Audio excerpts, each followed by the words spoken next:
Hello everyone, I hope that you all doing well. This is me Syed Shujatullah. Welcome to Iqra IAS current affairs channel को subscribe करिए और hit the bell icon so that जब भी मैं video upload करूंगा आपको notification मिल जाएगा. आज का इंपॉर्टेंट अनाउंसमेंट ये है कि मेंस 2022 की टेस्ट सीरीज लॉन्च हो चुकी है और वो चल भी रही है. सो you can be A part of it. बहुत अच्छा रिस्पॉन्स है उसका. एंड फैकल्टीज जो भी है पैन इंडिया रेप्यूट फैकल्टीज है वो लोग बहुत अच्छी तरीके से किस तरीके से इंट्रोडक्शन लिखना चाहिए, किस तरीके से बॉडी ऑफ आंसर लिखना चाहिए. सो एक फुल फ्लेज मेंस आंसर की जो राइटिंग प्रैक्टिस है वो हो बच्चों के साथ मिलके हो रही है. सो you can be A part of it. You can enrol into the course and enhance your answer writing practice. उसके अलावा भी 2023 के लिए 2024 के लिए भी GS foundation courses, NCERT courses launch हो चुके हैं. So you can just go through www.iqraias.com. वहाँ पे आपको मैक्सिमम डिटेल्स मिल भी जाएंगे. और सबसे इम्पोर्टेंट बात वन शुड नो दैट कि iqraias.com वेबसाइट पे you are getting what weekly current affairs. ये वीकली करंट अफेयर जो है ना बहुत इंपॉर्टेंट है. सो ये तो आपको पढ़ना ही है. ये बहुत अच्छी तरीके से सिंक्रोनाइज किए गए हैं, बहुत प्रॉपरली स्ट्रक्चर किए गए हैं. So you can go and you can download and you can take the print out और आपकी प्रिपरेशन आप अच्छे से कर सकते हैं. बहुत क्वालिटेटिव मटेरियल है. So don't forget to do that. Right, okay, fine. आज का हमारा एडिटोरियल है सोशल इश्यूज बोलिए या आप पॉलिटिक्स बोलिए या इंटरनल सिक्योरिटी बोलिए, all means the same because ये टॉपिक ही ये तीन इंपॉर्टेंट डिसिप्लिन से जुड़ा हुआ है. ठीक है. इंटरनल सिक्योरिटी इस वजह से हम बोल रहे हैं क्योंकि अभी जो सिनेरियो चल रहा है अकॉर्डिंग टू दिस आर्टिकल, याद रखिए ये आर्टिकल में ये लिखा हुआ है अभी जो हिंदू मुस्लिम चल रहा है, अगर इस तरीके से ये जाएगा तो नेशन का डेवलपमेंट नहीं होगा और कंट्री में केओस हो जाएगी. तो ये हो गया अपना इंटरनल सिक्योरिटी का एंगल. तो इसके ऊपर बात की गई है ये एडिटोरियल में. और पॉलिटिक्स इसलिए यू नो दैट पॉलिटिक्स एक ऐसी चीज है जहां से केओस भी हो सकता है और पॉलिटिक्स एक ऐसी चीज है जहां से अच्छा भी हो सकता है. सो ये पॉलिटिक्स रिलेटेड भी टॉपिक है बिकॉज एग्जीक्यूटिव्स जो इन्वॉल्व है इसमें उनसे ही इंटरनल सिक्योरिटी केओस हो सकती है या उनसे इंटरनल सिक्योरिटी बहुत बेहतरीन भी हो सकती है. और जो थर्ड एंगल है इसका जो कि सोशल इश्यूज, ये एंगल में ये बताया गया है जो नैरेटिव का मतलब है एक ऐसा स्टेटमेंट जिसमें लोग जिसको आप प्रूव करना चाह रहे हैं और लोग उसको बिलीव करते जा रहे हैं और वो एन मास होते जा रहे हैं. मीन्स वो लोग बिलीव करते करते करते वो बढ़ते जा रहे हैं, वो ज्यादा होते जा रहे हैं. That is called as what? Narrative means एक ऐसी चीज बोलना, एक ऐसा मुद्दा उठाना, एक ऐसा स्टेटमेंट देना जिसपे देते जाओ तो वो क्या हो जाएगा इंसान के दिमाग में, वो जाते जाएगा और इंसान उसको बिलीव करना भी शुरू करेगा. That is called as what? Narrative. So ये एक सोशल इशू भी टॉपिक है एडिटोरियल में क्योंकि यहाँ पे जो नरेशन है, यहाँ पे जो नैरेटिव है पॉलिटिक्स जो एग्जीक्यूटिव्स का, वो सोसाइटी के ऊपर इम्पैक्ट कर रहा है और वो आगे जाके ये सोसाइटी को पूरा भ्रष्ट करेगा और तोड़ देगा जहां पे सॉलिडेरिटी नहीं रहेगी, जहां पे भाईचारा नहीं रहेगा. सो ये टॉपिक में तीन इंपॉर्टेंट एंगल्स पे अच्छे से फोकस किया गया है. अभी ये हमें देखना है कि what is Gandhi Smriti and Darshan Samiti, ये है क्या, उसको कौन हेड करते हैं, ये कंट्रोवर्सी क्या है. रिसेंटली एक मैगजीन आई थी अंतिम जन, इसके मैगजीन के ऊपर के फ्रंट पेज में सावरकर का एक बड़ा सा पोस्टर था कि क्यों ये पोस्टर पे कवर फिगर पे हुए हैं और इतने अच्छे मैगजीन में, इतने बेहतरीन मैगजीन में ये क्यों आए हैं. तो ये doubtful you can say that एक व्यू से एडिटोरियल में ये कहा गया है बाय द ऑथर कि इनका कवर पेज पे आना ये बहुत बड़ी चीज है. मीन सावरकर का कवर पेज पे आना बहुत बड़ी चीज है. तो वो कवर पेज पे आने के वजह से ऑथर यहाँ पे वो डाउटफुल देख रहे हैं कि ये किस मकसद से लाया गया है इनको यहाँ कवर पेज पे. ऑथर का ये बोलना है इसमें कि जो भी सावरकर के जो कॉन्ट्रीब्यूशंस है वो गिने चुने कॉन्ट्रीब्यूशंस है. इतने गिने चुने कॉन्ट्रीब्यूशंस रहने के बाद में फिर भी वो एक ऐतिहासिक मैगजीन के ऊपर फ्रंट पेज पे क्यों आए. तो ये इसके ऊपर डिस्कशन है एक दो पैराग्राफ में. और हिंदुइज्म एज नेशनलिज्म, अगर आप नेशनल कहलाए जाएंगे, अगर आप पैट्रियट कहलाए जाएंगे तो आपको ये बिलीव करना होगा कि ये हिंदुइज्म ही चलेगा. That is called as what? Hinduism is nationalism. Okay, that is what is all about. मतलब क्या है? हिंदुइज्म ही पैट्रियटिज्म है, हिंदुइज्म ही नेशनलिज्म है.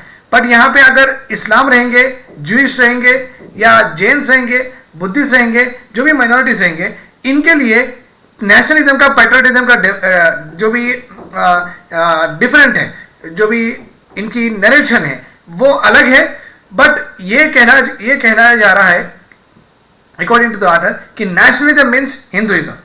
बाकी के अदर जो भी माइनॉरिटीज है उनके लिए nationalism is not their religion. आगे अगर वो उनके रिलीजन को, उनके कल्चर को, उनके प्रैक्टिसेस को, रिचुअल्स को अगर वो कायम रहते, अगर वो इस तरह से फॉलो करते, तो वो उनका नेशनलिज्म नहीं कहलाया जाएगा। अगर वो हिंदुइज्म के कल्चर, हिंदुइज्म के जो भी रिचुअल्स हैं अगर वो फॉलो करते हैं, अगर उस हिसाब से चलते हैं, अगर लाइक भगवा को अपनाना अगर ये पूरे कम्युनिटीज अपना लेते हैं तो ही वो नेशनलिज्म कहलाएंगे, नहीं तो नहीं कहलाएंगे। तो आप समझ रहे हैं कि ऑथर ये कहना चाह रहे हैं कि नेशनलिज्म, पैट्रियटिज्म जो भी एक वर्ड्स और जो भी टॉपिक्स है, अगर इसको हम हिंदुइज्म से अलग कर देते हैं कि आप नेशनल नहीं है, आप पैट्रियट नहीं है, अगर आप हिंदुइज्म के इसको जोड़ते हैं तभी ये नेशनलिज्म कहलाया जाएगा, तभी ये पैट्रियटिज्म कहलाया जाएगा। इसके ऊपर अपने ऑथर ने डिस्कशन किया गया है। यहाँ पे ये भी बात की गई है, गांधी जी, सावरकर जी, गोलवालकर जी, ये पूरे जो भी आइडियोलॉजिकल डिफरेंसेस के बारे में बात किया गया है कि गांधी जी का नरेशन क्या था, गांधी जी किस तरह से फाइट करते थे, और ये सावरकर जी, गोलवालकर जी, उन्होंने किस तरह से फाइट करते थे। इन दोनों के जो मेन डिफरेंसेस है आइडियोलॉजिकल, वो भी बताया गया है ऑथर के जरिए अपने को in this particular Hindu editorial में। टैंपरिंग विथ हिस्ट्री, थोड़े बहुत एग्जाम्पल्स हैं जहां पे अभी की गवर्नमेंट टैंपर कर रही है अपनी हिस्ट्री से, क्योंकि हिस्ट्री को रीराइट कर रहे हैं, सब सुनाई में आ रहा है, हिस्ट्री को चेंज कर रहे हैं, ऐसे सुनने में आ रहा है। तो ये क्या है, ये क्या चेंज कर रहे हैं, क्यों चेंज करना चाहते हैं, ये भी ऑथर ने इसके ऊपर भी बहुत सारा इंपॉर्टेंट लाइट थ्रो किया गया है। लास्ट में हम देखेंगे कि गांधी जी के टीचिंग्स क्या थे। So this is all about today's editorial. तो ये जो भी मैं पढ़ा रहा हूं आपको, ये not at all my views है, it's not it has nothing to do with the organisation also. ये जो भी मैं पढ़ा रहा हूँ ये हिंदू एडिटोरियल में जो है एग्जैक्टली दैट इज एक पर्सपेक्टिव बनना चाहिए नेशनलिज्म का मतलब क्या है, और सावरकर जी की आइडियोलॉजी क्या थी, गांधी जी की आइडियोलॉजी क्या थी। तो आपको भी एक आपकी सोच बहुत एलॉबरेट भी होगी और आप चीज़ों को समझ सकेंगे क्या गलत है, क्या सही है, किस तरीके से करना चाहिए, किस तरीके से नहीं करना चाहिए। इट जस्ट ए पर्सपेक्टिव यहाँ पे ऑथर ने बनाया गया है, ठीक है, राइट। अभी के जो भी पीरियड में, अभी के जो गवर्नमेंट के पीरियड में यह देखा जा रहा है कि गांधी जी के जो आइडियल्स है, गांधी जी के जो प्रिंसिपल्स है, गांधी जी के जो आइडियाज थे कि इंडिया फ्यूचर में इस तरीके से रहना चाहिए, वो आइडियल से, वो प्रिंसिपल से अभी का जो इंडिया है वो डिसएंगेज हो रहा है, अपने आप को उनके आइडियल से कनेक्ट नहीं कर रहा है। उनके जो सत्याग्रह फॉलो करते थे गांधी जी, तो उससे डिसएंगेज करते हुआ दूसरी ओर चल रहा है इंडिया। तो ये मेजर हेडलाइन थी। तो आप समझ गए होंगे अगर यहां से हट रहे हैं तो बेसिकली सावरकर, गोलवालकर वहां पे जा रहे हैं, तो ऐसा ही बोल रहे हैं ऑथर यहाँ पे। सो ऑथर इज लाइक सीमा चिश्ती, इन्होंने लिखा है ये पर्टिकुलर ऑथर, ठीक है।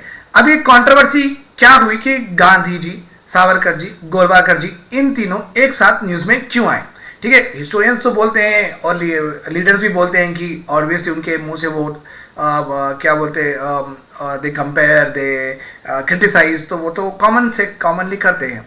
बट अभी ये तीनों मिलके क्यों साथ में आए, तो जून 2022 में, ओके, लास्ट मंथ में क्या हुआ, अंतिम जन एक मैगजीन है, अंतिम जन मैगजीन पब्लिश की जाती है एक इंपॉर्टेंट ऑर्गेनाइजेशन से जिसका नाम है गांधी स्मृति एंड दर्शन स्मृति।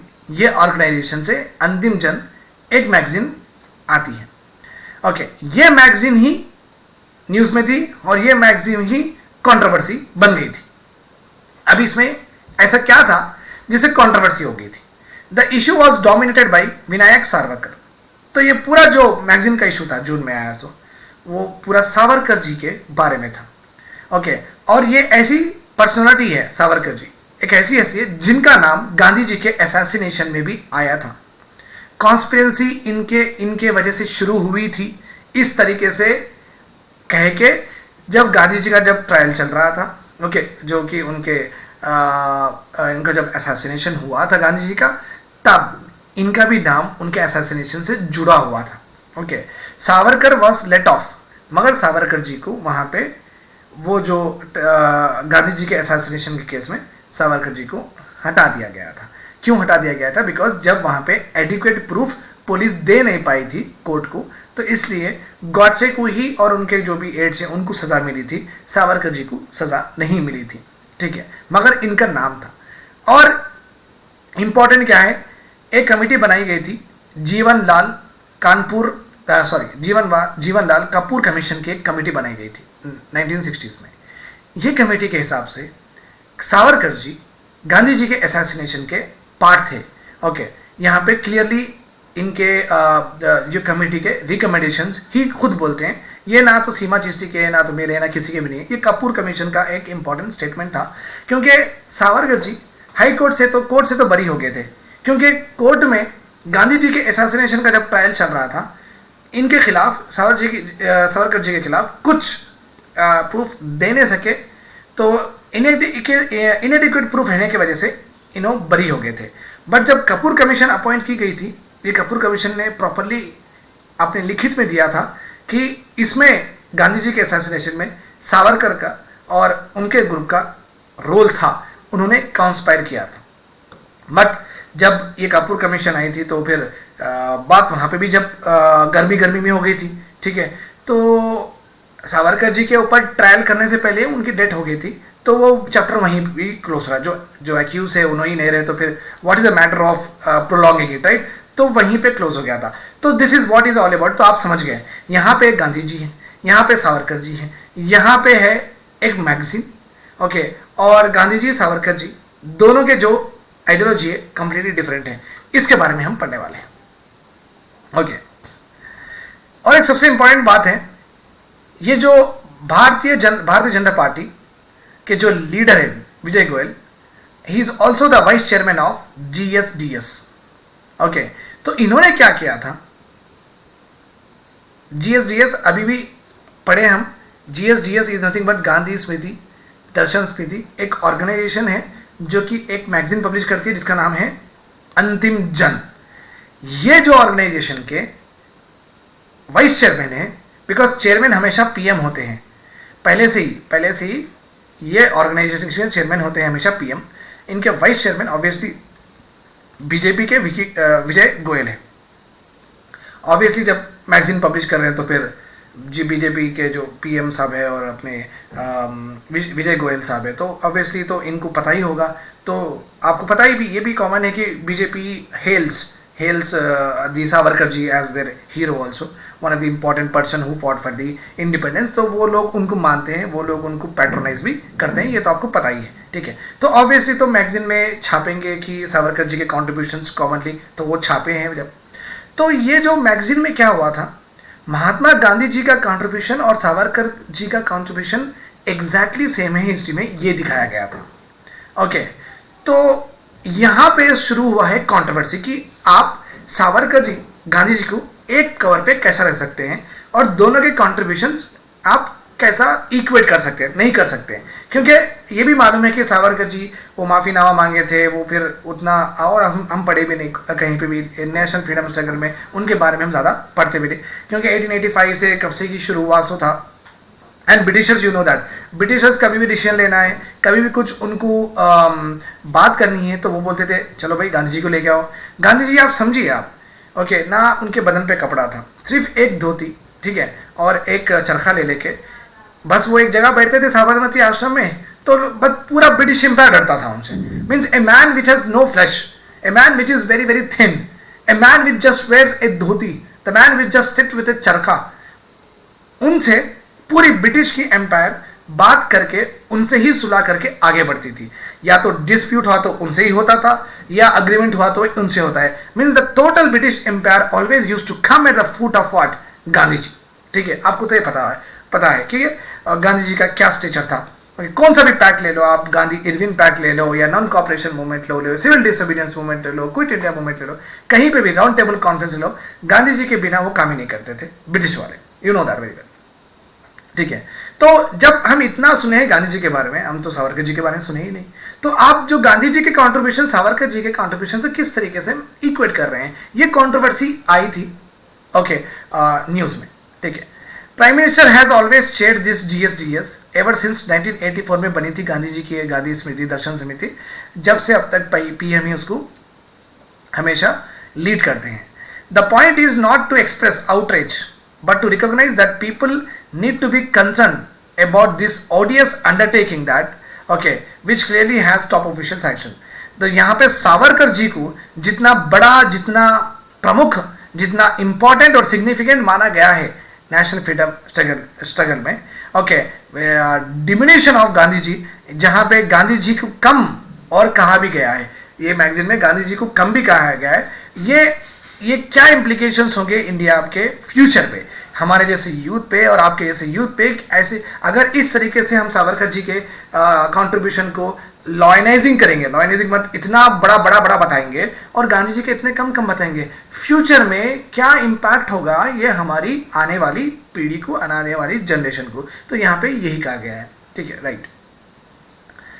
हमेशा क्या होता है, अभी की जो गवर्नमेंट है, दे कंटिन्यूसली अप्रिशिएट, ओके, कभी भी अप्रिशिएट करते हैं गांधी जी के असैसिन गॉडसे को अप्रिशिएट करते हैं। अभी के गवर्नमेंट के पब्लिक रिप्रेजेंटेटिव्स गॉडसे जिंदाबाद के नारे भी लगाते हैं और ये कहते हैं कि गॉडसे एक ट्रू हिंदुत्व फॉलो करते थे, ओके। और ये जो गॉडसे, ये जो हिंदुत्व, ये जो सावरकर, ये जो गोलवारकर, जो कि हिंदू हृदय माने जाते हैं, means hardcore Hindus who wants the country to be follow as Hindutva के जैसा ही रहना, हिंदुत्व के जैसा ही बोलना। तो इनकी आइडियोलॉजी थी कि इंडिया शुड बी ए हिंदू राष्ट्र ऑल्सो। और लास्ट 4-5 साल से हम गॉड से हिंदुत्व आइडियोलॉजी और ये जो भी सावरकर है, गोलवारकर, इनके बारे में हम बहुत सुनते हैं, ओके। तो और ऐसे भी लोग हैं हमारे पास जो कि गांधी जी को गाली देने वाले हैं, ओके, और ऐसे भी लोग हैं जो गॉडसे को शाबाशी देने वाले हैं, ओके, इन मीडिया, और कभी ये सोचते नहीं कि गांधी जी को जब गाली देंगे, ओके, जब ये गॉडसे को प्रेस करेंगे तो इसके कॉन्सिक्वेंसेस क्या होंगे हमें आगे वाली जनरेशन, कभी ये सोचते नहीं। ये जो अपना पास्ट को, ओके, अपना पास्ट को रिक्राफ्ट करने का जो सिलसिला चल रहा है, ओके, मीन्स पास में जो भी गलतियां हुई है वो गलतियों को चेंज करते हुआ वो सही थे बताने की जो कशमकश चल रही है। Just like you can say that recently Gujarat riots 2002 में बहुत सारे इंपॉर्टेंट डिग्निटरीज को यहाँ पे क्लीन चिट मिली है, ओके, और civil rights activist Teesta Setalvad, former Gujarat director general of police RB Sreekumar, इनके अरेस्ट भी हो चुके हैं, okay, along with text books में भी, ओके, गुजरात वायलेंस का 2002 से वहाँ से चैप्टर भी निकाल दिया गया है। तो ये जो हिस्ट्री को बदलने की जो कशमकश चल रही है वो दिख भी रही है, ओके, इन रियलिटी में भी, इन पेपर्स में भी। The control over new media, okay, new media जो मीडिया है, जो ब्रॉडकास्टिंग मीडिया है, जो इंस्टा है, ट्विटर, जो जिस तरीके से गवर्नमेंट पकड़ बना के रखी है, ओके, और टेक्स्ट बुक्स पे पकड़ बना के रखी है, archaeological survey of India and majority of the newspapers, okay, they are tampering with our memory and knowledge. वो लोगों की मेमोरी को टैम्पर कर रहे हैं, मीन्स जो वो सीख चुके हैं उसको बदलने की कोशिश कर रहे हैं, जो वो नॉलेज गेन कर चुके हैं उसको बदलने की कोशिश कर रहे हैं, और ये बदलने के चक्कर में आगे जाके इंडिया का क्या होगा वो सोच ही नहीं रहे हैं। They are not interested to know the consequences of it. तो that is what is in the article. Gandhi ji के टीचिंग्स तो आपको पता है, he used to follow a very beautiful strategy of non-violence, okay, and he thinks that non-violence एक powerful idea है, एक powerful हथियार है, and not cowardice as Savarkar and राष्ट्रीय RSS caricatured it। यहाँ पे देखिए आप, सावरकर जी और राष्ट्रीय सेवक संघ जो RSS है, ये लोग ये बोलते हैं कि गांधी जी कवर्ड थे, कायर थे, इसलिए उनके पास दम नहीं था, उनके पास हिम्मत नहीं थी कि लड़ने की, इसलिए वो नॉन वायलेंस का पाथ चूज करे, बट आपको पता है दुनिया में सबसे बेहतरीन और सबसे ज़्यादा सक्सेसफुल कंट्रीज नॉन वायलेंस से ही बने हैं। जो गांधी जी का जो पावरफुल टूल था, वो पावरफुल टूल को, जो नॉन वायलेंस जो टूल था, ठीक है, ये नॉन वायलेंस टूल को यहाँ पे आज के ज़माने में इसको कन्वर्ट करके बनाया जा रहा है कोवर्ड वर्ड। इसको क्या बनाया जा रहा है, इसको चेंज करके ये बताया जा रहा है कि गांधी जी कोवर्ड थे, जो एक पावरफुल वेपन था पूरी दुनिया के लिए। बड़े बड़े जो भी नेल्सन मंडेला थे वो भी जेल जा चुके हैं, जो भी अपनी सहन शक्ति से, ओके, दिल जीते हैं, कंट्रीज जीते हैं। तो ये जो पावरफुल टूल को इस तरीके से बताया जा रहा है आजकल कि ये कायरता थी, ओके, ये रीराइट कर रहे हैं अपनी हिस्ट्री को। क्या कर रहे हैं? रीराइट कर रहे हैं। इन ए प्रेयर मीटिंग इन सितंबर 1947, आज़ादी के बाद गांधी जी ने एक ज़बरदस्त वर्स कोट किया था महाभारत से। जब महाभारत में कृष्ण कोट करते थे तो वो बैटल क्राई के लिए था। बैटल क्राई का मतलब है एक बैटल में ऊर्जा देना, एक जंग में ऊर्जा देना, एक जंग में शक्ति देने के लिए कोई अपना लीडर हो, या यहाँ पे तो लॉर्ड कृष्णा खुद आए थे, तो वो जो भी प्रीच करते थे उससे लोगों में एक मोटिवेशन आता था। तो that is called as what battle cry. तो गांधी जी ने कहा था कि it is said that in Mahabharata period the Pandavas used to stay in this Purana Qila. पुराना किला में इंडिया को पुराना किला मीन्स एंशंट ज़माने से बना हुआ था। इसलिए हम ये गांधी जी ये बोले कि एक ज़माने में इंडिया की धरती पे पांडवास रहते थे। Just like Pandavas Muslims are also under your protection. तो ये बोल रहे हैं कि जो मुस्लिम्स हैं इंडिया में वो हिंदू के प्रोटेक्शन में रहना चाहिए। और he also told that they are all under my protection also. तो इनकी जो इन्वोकेशन थी, इनका जो मीनिंग था यहाँ पे, ये मीनिंग था शांति पाठ पढ़ाना, कि आगे जाके जब आपकी आज़ादी के जब वो लोग नहीं रहेंगे, आगे जाके जो हिंदू मेजोरिटी है ये मुस्लिम मेजोरिटी को प्रोटेक्ट करना ये उनकी भी इच्छा थी, और शांति के तरीके से प्रोटेक्ट करना बोल के वो लोग वो कहे थे। जस्ट लाइक भीष्म टीचिंग करते थे युधिष्ठिर को कि राजधर्म क्या है, नर्चरिंग पीपल में पीपल को बताना क्या सही है क्या गलत है, किस राह पे चलना ये बताना ज़रूरी है। एंड भीष्म ये भी टीच करे थे युधिष्ठिर को कि नॉन वायलेंस का पाथ यूज़ करना चाहिए। देखो जब भीष्म ही ये टीच करे थे नॉन वायलेंस का पाथ यूज़ करना, गांधी जी भी नॉन वायलेंस का पाथ यूज़ करना, तो ये कहाँ से कवर्डाइज है। बहुत सारे फिलोसोफर्स ये भी कहते हैं कि non violence is the most bravest form of fight. Bravest सबसे इंपॉर्टेंट, सबसे अहमियत की जो भी लड़ाई होगी वो होगी सब्र की, वो होगी पेशेंस की। ठीक है, फाइन। ये हुआ था गांधी जी का 1947 में एक उन्होंने स्टेटमेंट दिया था कि मुस्लिम्स जो भी रह रहे हैं ये जो पांडवास के जैसे हैं, और ये पूरे पुराने किले में रह रहे हैं, मीन्स इंडिया के हिंदू मेजोरिटी में रह रहे हैं। किला क्या है यहाँ पे, हिंदू मेजोरिटी है। पांडवास क्या है यहाँ पे, मुसलमान है। तो इनको प्रोटेक्ट करना बहुत ज़रूरी है। That's what's the Gandhi ji told. 1931 में जब रेजोल्यूशन मूव हो रहा था फंडामेंटल राइट्स का इन कराची में, गांधी जी एम्फसाइज करे थे कि देखिए कि अपने कंट्री में रिलीजियस टॉलरेंस होना चाहिए, रिलीजियस यूनिटरलिटी ऑफ स्टेट होना चाहिए। ना स्टेट हिंदू को सपोर्ट करना चाहिए, ना मुसलमान को करना चाहिए, ना जैन को करना चाहिए, ना बुद्धा को करना चाहिए, ना जैनिज़्म करना चाहिए, ना सिख को करना चाहिए। स्टेट का कोई लेना देना नहीं रहना चाहिए रिलीजन में।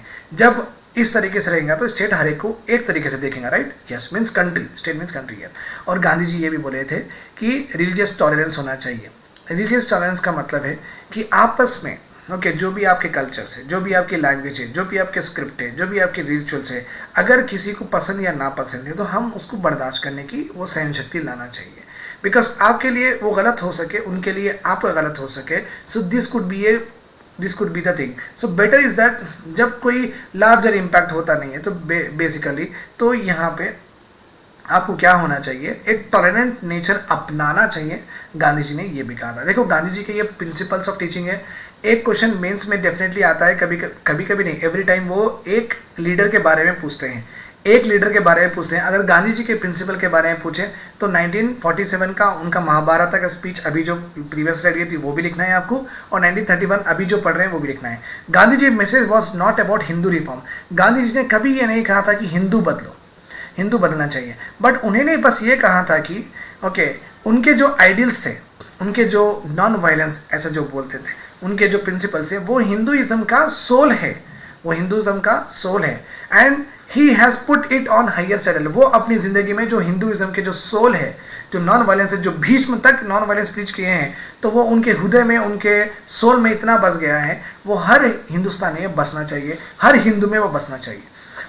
He did not ever say that कि हमारी जो हिंदुइज्म है should be converted into or it is opposite to Abrahamic faith, like इस्लाम के अगेंस्ट है या क्रिश्चियनिटी के अगेंस्ट है, जुडाइज्म से अगेंस्ट है। और हम ये भी नहीं बोले थे गांधी जी कि Hinduism should be like hostage हो जाना, हॉस्टेज टू हेट, कभी किसी से नफरत नहीं करना। तो गांधी जी के टीचिंग से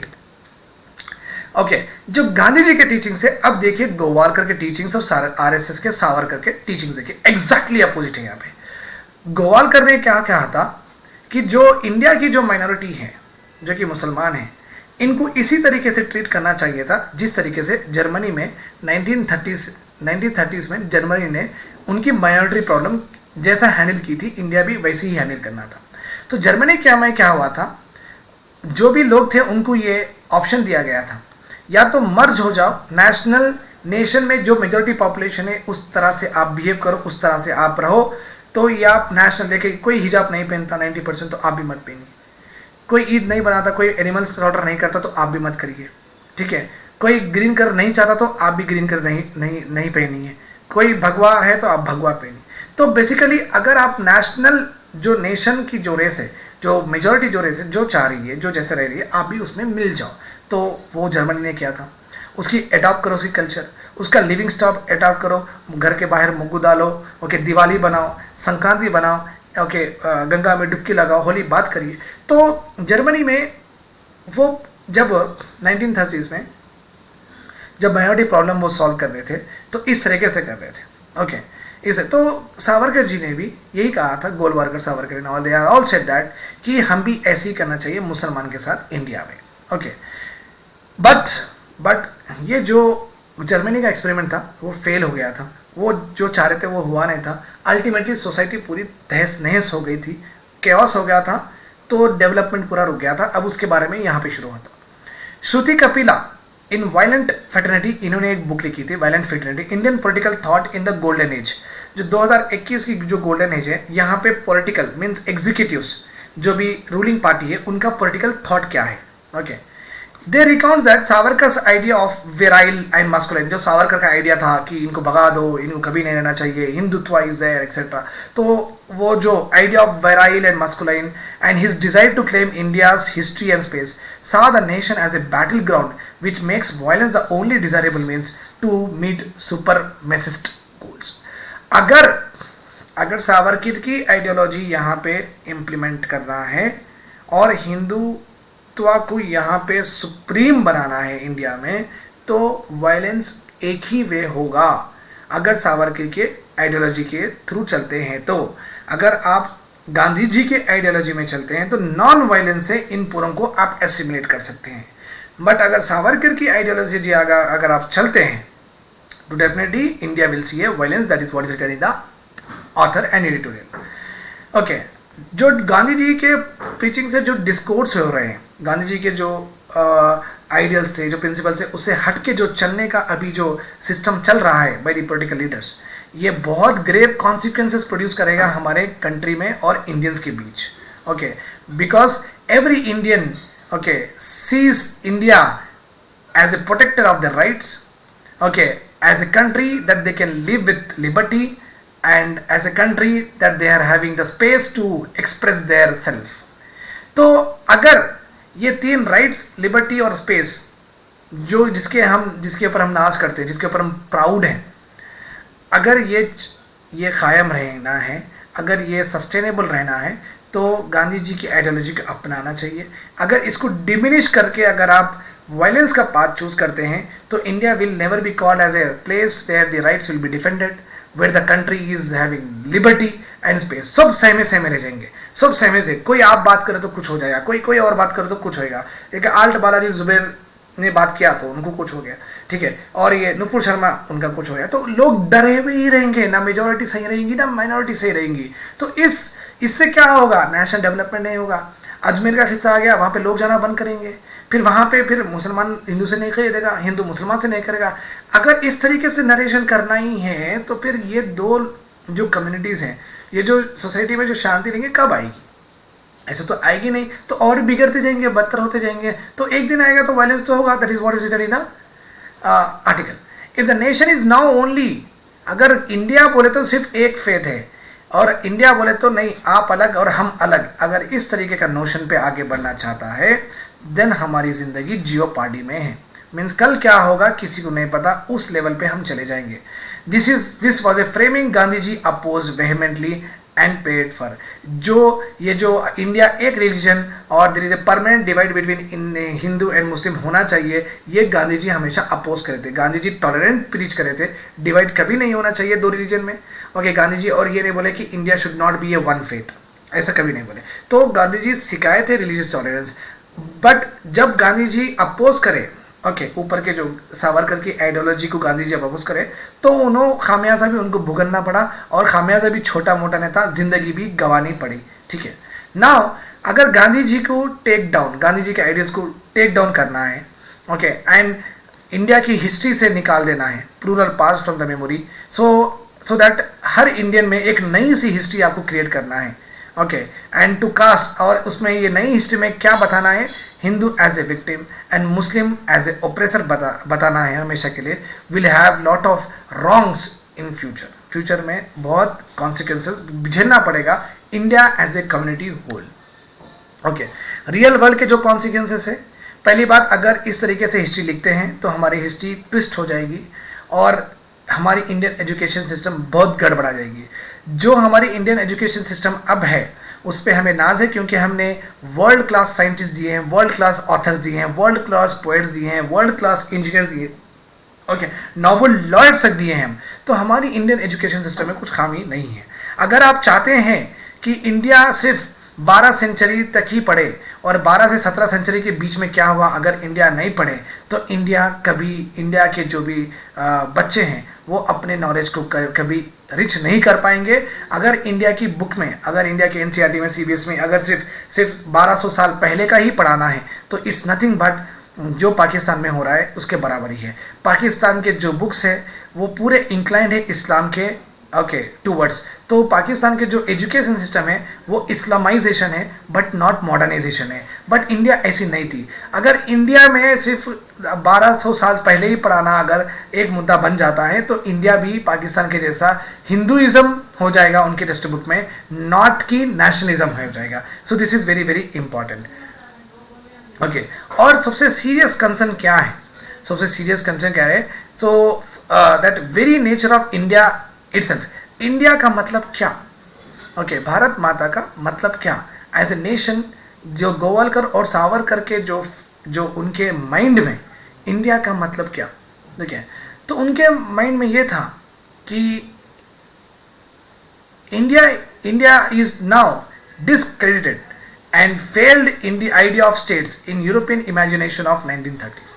ये लोग ये सोचे थे कि जो यूरोपियन में 1930s में हुआ था, जहाँ पे वो माइनॉरिटी को भगा दिए थे, ओके, बाद में बहुत केओस हो गया था, ओके, इस तरीके से वो भी यहाँ पे कर सकते हैं। ओके, कम्युनल इंसिडेंट्स उस वजह से राइज हो गए हैं। पैंडेमिक में भी आप देखें तो 96% लीप मीन्स ज़्यादा कम्युनल वायलेंसेस इंडिया में दिखे हैं। Today we hear loudly instead is a complete silence. एक ज़माने में अगर कोई हेट बॉन्गर था, अगर कोई किसी रीजन के बारे में गलत बोलता था, तो उनके पार्टी लीडर्स उनको डांटते थे।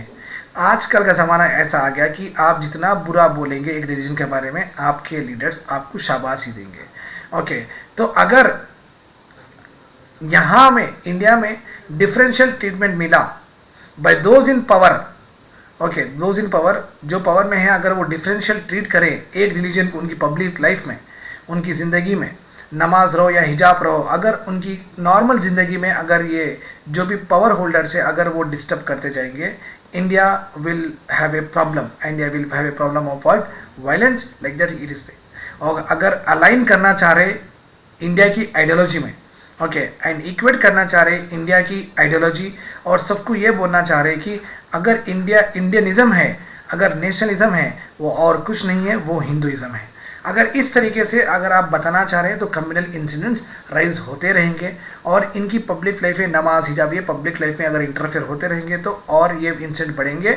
सोसाइटी ओवरऑल डेवलपमेंट में नहीं जाएगी, तो सबका कॉन्सेंट्रेशन एक ही जगह पे हो जाएगा। जो दलित से, ओके, जिसका जो बहुत सफ़र किए गए हैं, बहुत ऑप्रेस किए गए हैं। सोशल जस्टिस, जो लोग तड़प रहे हैं सोशल जस्टिस के लिए, उनको जो खाना, बैकवर्डनेस, अनएम्प्लॉयमेंट, ये मुद्दों पे कॉन्सेंट्रेट नहीं होगा। सोसाइटी अपने आप को डिस्टेंस करेगी, तुम हिंदू मैं मुसलमान, क्योंकि आजकल पिछले 8 साल में इतना डीप रेटेड हो गया कि लोगों में दरारें बढ़ती जा रही है। जो दोस्त पहले थे वो दोस्त दूर होते जा रहे हैं, जो ग्रुप्स पहले बैठते थे वो ग्रुप्स मिल ही नहीं रहे हैं, जो व्हाट्सएप पे ग्रुप में चैटिंग करते थे, ठीक है, व्हाट्सएप पे ग्रुप में चैटिंग करते थे, अगर एक हिंदू कोई मैसेज करता था तो मुसलमान ना वाइडस उसको रिप्लाई भी नहीं कर रहा है, अगर कोई मुसलमान अगर मैसेज करता था तो हिंदू कोई उसको टैग भी नहीं कर रहा है। तो इस तरीके से दूरियां ही बढ़ते जा रही हैं कंट्री में, और ये जो कम्युनिटी साथ आना चाहिए बट साथ नहीं आ पा रहे हैं, और ये एक्स्ट्रा होते जा रहा है, और ये गैप दो कम्युनिटी में बढ़ते ही जा रहा है। तो अगर इसको किस तरीके से सॉल्व करें वो बहुत इंपॉर्टेंट है, ठीक है, राइट। तो यहाँ पे देखिए राइजिंग इनइक्वालिटीज़ बहुत हो गई हैं कंट्री में, बहुत सारे इनइक्वालिटीज़ हो गए, इनजस्टिसेस हो गए। गवर्नमेंट को इसके ऊपर कॉन्सेंट्रेट करना चाहिए, ना कि ये करना चाहिए कि इस्लामोफोबिया को पुश नहीं करना चाहिए, या सावरकर की आइडियोलॉजी को लोगों तक पहुंचा के उनको इन्फ्लुएंस करना नहीं चाहिए, क्योंकि ये अभी इंडिया का रिक्वायरमेंट नहीं है।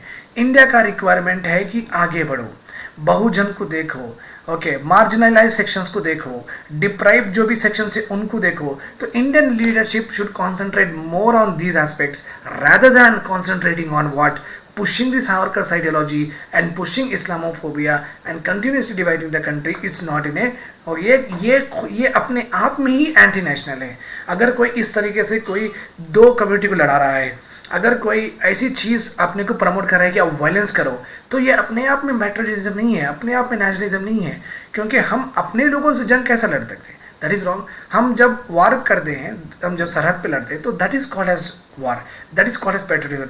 मन हम ही लड़ें, हम ही एक दूसरे के बाद, that is not at all right. So that is what is there in the article. तो यहाँ पे बेसिकली यही बताया गया है कि एक माइंडसेट ऑफ दो इम्पॉर्टेंट पर्सनालिटीज़ के बारे में बताया गया है, और किस तरीके से इंडिया आगे जाएगा अगर यही चलता रहा। So it is a right time कि टॉप लीडरशिप जो भी गवर्नमेंट की है वो समझाएं पूरी इंडिया को, देखो what ever is happen is happen, अभी चलो अच्छे से काम करते हैं, मार्जिनलाइज है, डिप्राइव्ड है, माइनॉरिटी, सबको लेके चलते हैं in a real sense. That's all about today's lecture. Have a nice day, bye bye, take care.